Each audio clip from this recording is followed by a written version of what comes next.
सब सारे चीज़ों का फोटो उन्होंने रिसीव किया। उसके बाद उनकी बारी आई ना कि वो क्या निर्णय लेते हैं इस मस्जिद के बारे में, जो वो अवैध कितना दिखाते हैं, कितना हमने बगैर नक्शे का बनाया है, कितनी हमारी ज़मीन जो है सरकारी ज़मीन है। यहाँ तो सरकारी ज़मीन है भी नहीं।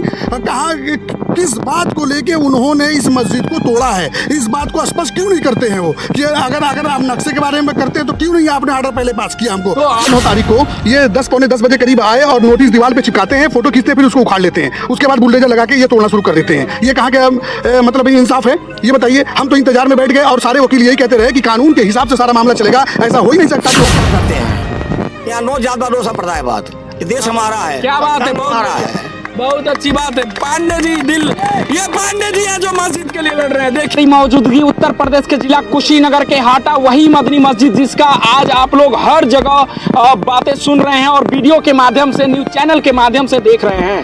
आपको आज एक ऐसा बारीकी सवालों का जवाब मिलने वाला है जो हर वीडियो से अलग होगा, क्योंकि आपको बताऊं जो ये शुरू से इस मस्जिद का, इस मदनी मस्जिद और ये मरकज भी है माना जाता है पूरे गोरखपुर मंडल के। जो भी जमातें यहाँ से चलती है यहीं से तरकीब बनता है और यहीं से सहूलियत के साथ उनको दीन सीखने के लिए यानी धार्मिक मूल्यों को सीखने के लिए भेजा जाता है। इंद्रभूषण पांडे जी है और आपको बताऊं रौनक अली खान, जो कि ये दोनों लोग यही असली हिंदुस्तान है। आप पहले ये देखिए, जो लोग इसको हिंदू मुस्लिम के नाम से जोड़ रहे हैं इसको पहले आप देख लीजिए कि इस मस्जिद के लिए लड़ने के लिए एक तरफ पंडित जी हैं और एक तरफ मुल्ला जी हैं। तो यही असली हिंदुस्तान है और आप देख रहे हैं कि जो सही के लिए लड़ रहा हो वाकई में वही असली धार्मिक इंसान होता है, वही इंसान होता है। तो सबसे पहले सर ये बताइए, अभी जो माहौल ये बना हुआ है ये इसको प्रशासन ने अवैध बताया है, प्रशासन ने अवैध बताया है। तो सर ये वाकई में कितनी जमीनें अवैध थी, ये मस्जिद थी कि नहीं थी, इस पे आप क्या कहना है? ये 208 नंबर है जिसमें मस्जिद बनाई गई है और 208 नंबर जो है पूरा का पूरा जो है अजमतुन्निसा और ये जाकिर अली के नाम से बैनामे हैं, जिसका दस्तावेज है दिया गया है। और ये 208 के बाद जो है सामने जो है वो 201 नंबर है जो आबादी 6 है और दक्षिण साइड में मस्जिद के दक्षिण भी 201 है, वो भी आबादी 6 की ज़मीन है। इसमें 15 डिसमिल करीब मवासी खाना के नाम से है, जिस पर नगर पालिका का ऑलरेडी कब्जा है। बड़ौदा यूपी बैंक उसमें चलता है और कटरे बने हुए हैं, दुकानें बने हुए हैं, जो नगर पालिका उसका पैसा लेता है और लोगों को अलर्ट भी किया हुआ है उसमें। तो ये आबादी 6 की ज़मीन है, इसमें तो हमारा मस्जिद का कोई निर्माण नहीं है। मात्र जो है दक्षिण साइड में रास्ते के रूप में सीढ़ी बनी थी जो हम मस्जिद में जाते थे, बड़ी मस्जिद है, 5000 लोग एक साथ इसमें नमाज पढ़ सकते हैं इस मस्जिद में। तो एक तरफ से मान लीजिए सिर्फ पूरब तरफ रास्ता था तो उधर से नहीं हो पाएगा, तो 2 तरफ रास्ते थे, दक्षिण साइड और पूरब साइड में। तो दक्षिण साइड में वो रास्ते में यूज होती थी, आबादी 6 की ज़मीन थी। जब एसडीएम ने उसको जब नपवाया तो उस रास्ते को भी नपवा दिया और नपवा करके जो है कहा कि आपका जो है 5 डिसमिल ज़मीन पर अवैध कब्जा है ये।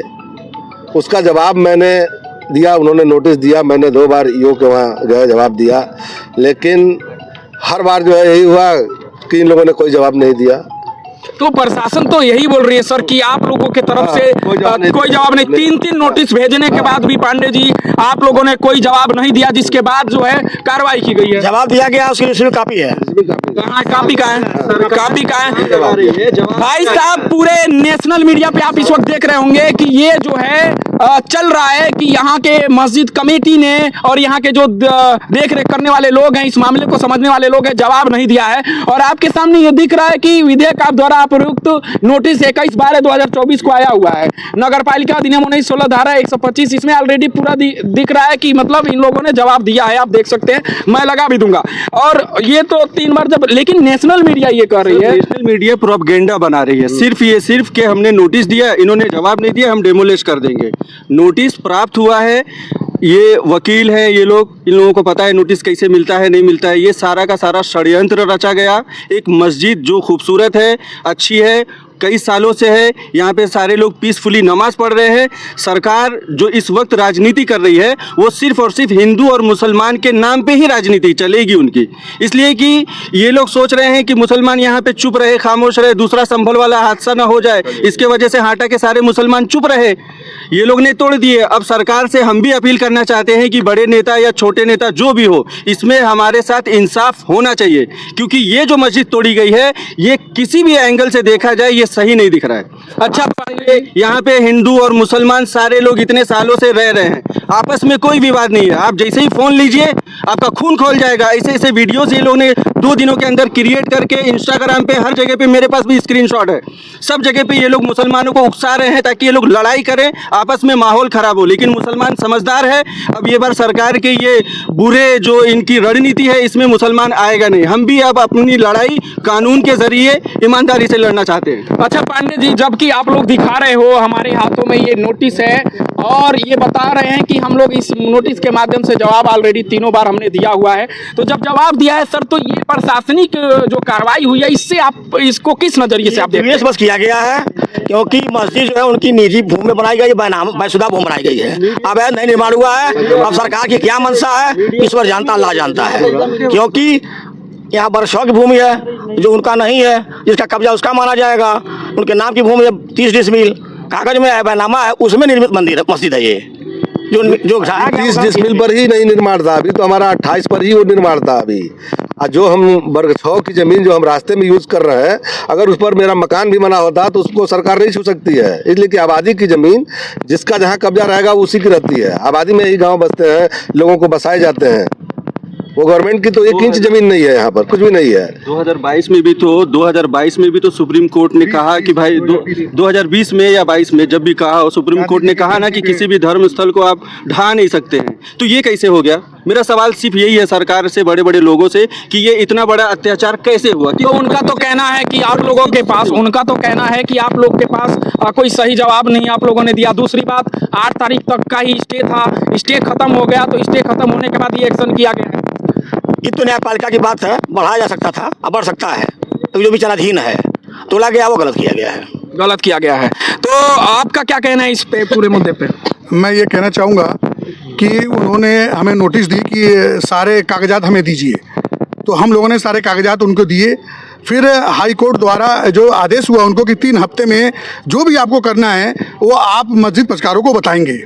तो हम इंतज़ार करते रहे और तमाम वकील लोगों से राय लेते रहे कि ये दे नहीं रहे, क्या बात है। उसमें जो है हमारे वकील साहब भी है, फ़ोटो भी है, वहाँ जाके जो बाबू हैं इन्होंने मुलाकात की कि ये रिसीव करिए। हमें डर है इस बात का कि आप अचानक आके हमारी मस्जिद को तोड़ देंगे, हमें इस बात का डर था, इसलिए हम बार बार जा रहे थे कि ये वक्त करीब आ रहा है और आप हमें कोई आर्डर का कागज़ हमें दिखा नहीं रहे हैं कि आप क्या करने वाले हैं। आर्डर आपको हाई कोर्ट ने कहा है ना कि आप पहले आर्डर पास करें, उसके बाद जो आपको करना है करिए। तो हमें तो इतला दी नहीं गई। और उस दिन इतवार वाले दिन जो है 9 तारीख को ये 10 पौने 10 बजे करीब आए और नोटिस दीवार पे चिपकाते हैं, फोटो खींचते हैं, फिर उसको उखाड़ लेते हैं। उसके बाद बुलडोजर लगा के ये तोड़ना शुरू कर देते हैं। ये कहाँ के मतलब इंसाफ है ये बताइए। हम तो इंतजार में बैठ गए और सारे वकील यही कहते रहे कि कानून के हिसाब से सारा मामला चलेगा, ऐसा हो ही नहीं सकता कि वो आके तोड़ देंगे। अच्छा वकील साहब, जैसे कि ये बोल रहे हैं कि इस बात को कहा जा रहा है कि उन्होंने आर्डर क्यों नहीं पास किया। मेरी बात को आप गौर से समझिए और चलाइए। मैं वो कह रहे हैं नोटिस दिया, जो वो नोटिस दिए थे वो कागजात के नोटिस दिए गए थे, उसमें पढ़िए आपको दिया जाएगा। तो हमने उस कागजात के जो नोटिस दिए थे उसका जवाब हमने दिया, सारे कागजात हमने बैनामी के दिए वहाँ पे जाके। और बिल्कुल वकील साहब सारे चीज़ों का फोटो उन्होंने रिसीव किया। उसके बाद उनकी बारी आई ना कि वो क्या निर्णय लेते हैं इस मस्जिद के बारे में, जो वो अवैध कितना दिखाते हैं, कितना हमने बेगैर नक्शे का बनाया है, कितनी हमारी जमीन जो है सरकारी जमीन है। यहाँ तो सरकारी जमीन है भी नहीं। कहाँ किस बात को लेके उन्होंने इस मस्जिद को तोड़ा है, इस बात को स्पष्ट क्यों नहीं करते हैं वो कि अगर आप नक्शे के बारे में करते हैं तो क्यों नहीं आपने आर्डर पहले पास किया हमको, तो आप नहीं दिखाया आप सर ये तो सवाल हो रहे हैं ना, प्रशासन तो ये करिए कि आप जो है बस 2 ही मंजिला तक का नक्शा लिए थे, ऊपर क्यों बनवाए? सवाल तो ये कहाँ यहाँ पे 4 मंजिला दिख रहा है आपको। ग्राउंड किसको, आप किसको मानते हैं पहले ये बताइए, आप किसको मानते हैं? ग्राउंड किसको कहा जाता है? पहले ग्राउंड पे जाइए। 1 2 3 अच्छा 2 ही तल्ला तो होता है। आप क्या बात करते हैं? ये घुमा रहे हैं, गुमराह कर रहे हैं लोगों का। पहले आप ग्राउंड पे जाइए, ग्राउंड पे 1 छत 2 छत है, 3 छत 2 ही तल्ला तो होता है। और क्या होता है? किस तरीके से आप बात कर उड़ा देंगे। तमाम की तमाम मीडिया वाले झूठ बोल रहे हैं इस बात को लेके। हम सच्चाई की तरफ चलते रहे, हम कानून के हिसाब से चले। इन्होंने हमको धोखा दे के और अचानक आके इतवार के दिन, अगर इनके अंदर ये धोखाधड़ी वाली बात नहीं होती तो हमें मौका देते, और फिर इतवार के दिन क्यों आके तोड़ देंगे? जब अधिकारी वकील साहब आप लोग के पास आए थे तो आप लोग भी गए होंगे जब अधिकारी संडे के दिन, जिस दिन ये बुलडोजर की कार्रवाई हो रही थी। रुकिए, मेरी बात समझिए गौर से। अगर ये गलत नहीं थे तो हमारे मस्जिद में घुस के ये कैमरे के तार क्यों काट रहे हैं? उसके सीसी कैमरे में है। और हमारे बगल में हमारे भाई का घर है, वहाँ पे भी चढ़ के इन्होंने सीसी कैमरे का तार काटा। क्यों काटा? जब आप गलत नहीं थे तो सीसी कैमरा तो आप लगाएंगे ना। आप काटने वाले कैसे बन गए? आप तो प्रशासन है, आप तो जनता के ख्याल करने वाले लोग हैं, तो आपने कैसे इतना बड़ा जो है षड्यंत्र खेल दिया हमारे साथ? ये सारी प्रशासन मिली हुई थी और प्रशासन मिल के और इस तरह के काम इन्होंने किया है। इनकी रवैया ठीक नहीं थे। झूठ मूठ में इन्होंने एक बात आपसे कि ये 25 तारीख को हमारे भाई को बुलाया गया और ये सुहेल खान साहब उनको भी बुलाया गया। उनके बुला के उनसे कहा कि ये दीवार तोड़ो।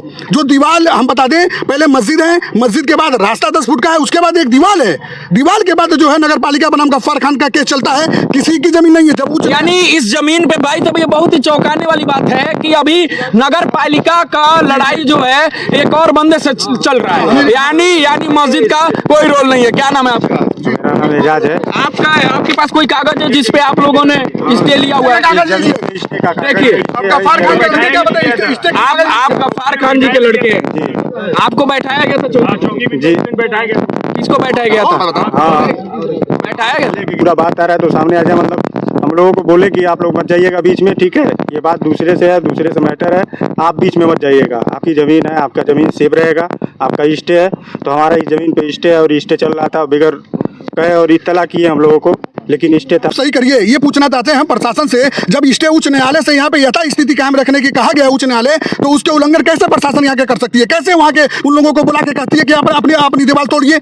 इस बात का जवाब दे प्रशासन, यहाँ के चौकी इंचार्ज दे। हमारे भाई को बुलाया गया, वहाँ पे बुला के दबाव डाला जा रहा था कि आप दीवार तोड़े। हमारे भाई ने कहा कि अरे हम दीवार कैसे तोड़ सकते हैं, जब वहाँ मुकदमा दर्ज है और उच्च न्यायालय से यथा स्थिति कायम रहे। हम दीवार तोड़वाई और सुनिए, दीवार तोड़वा के बुलडोजर लगा के दीवार तोड़वा के और हम लोगों को ऊपर, हाजी साहब के लड़के को ऊपर इन्होंने मुकदमा दर्ज किया, सारे गंभीर धाराओं में इनको किया। ये धोखाधड़ी नहीं तो क्या है? आखिर हमने क्या गुनाह किया है? किस कानून के खिलाफ हम चल रहे हैं यहाँ पे हिंदुस्तान में? हम तो कानून के खिलाफ नहीं चल रहे, हम तो कानून के दायरे में चल रहे हैं। सारे के सारे भाई हमारे टैक्स पे हैं, बिजनेस करते हैं, टैक्स देते हैं, उसके बावजूद भी इतना सताया जा रहा है। क्या बात है कि हम मुसलमान हैं? मेन मकसद ये थी कि मस्जिद को तोड़ना है बस। हर आदमी बराबर होता है, चाहे हिंदू चाहे मुसलमान हो। मतलब प्रक्रिया के साथ होनी चाहिए थी। और आदेश दिखाते काफी किसी आदेश तोड़ा जा रहा है, ये काफी नहीं दिखाया इन्होंने, वो गलत किया गया है। तो जिस तरीके से माहौल चल रहा है उसमें हम एक बात कहना चाहेंगे। देख सकते हैं वकील साहब हैं, खान साहब हैं, ये पांडे जी हैं, और आपको यही असली हिंदुस्तान दिखाई दे रहा है कि इतना होने के बाद भी ये लोग एक हैं और एक साथ रहने के साथ साथ ये लोग जो गलत हुआ है इन लोगों के हिसाब से, उस गलत के खिलाफ दोनों लोग मिल के ये आवाज उठा रहे हैं। ये बहुत बड़ी बात है और यही असली हिंदुस्तान है। ह से हिंदू और म से मुसलमान और हमसे हिंदुस्तान। और कि खूब बहती है इस देश में गंगा बहने दो, खूब बहती है इस देश में गंगा बहने दो, और मत बांटो हमें हरे और लाल रंग में, हमारे छत पर बस एक तिरंगा रहने दो, हमारे छत पर बस एक तिरंगा रहने दो। आपका इस पूरे वीडियो पे क्या प्रतिक्रिया है कमेंट सेक्शन में जरूर बताइएगा। आप इस वीडियो को लगातार शेयर करिएगा। आप देख सकते हैं द राइट न्यूज़।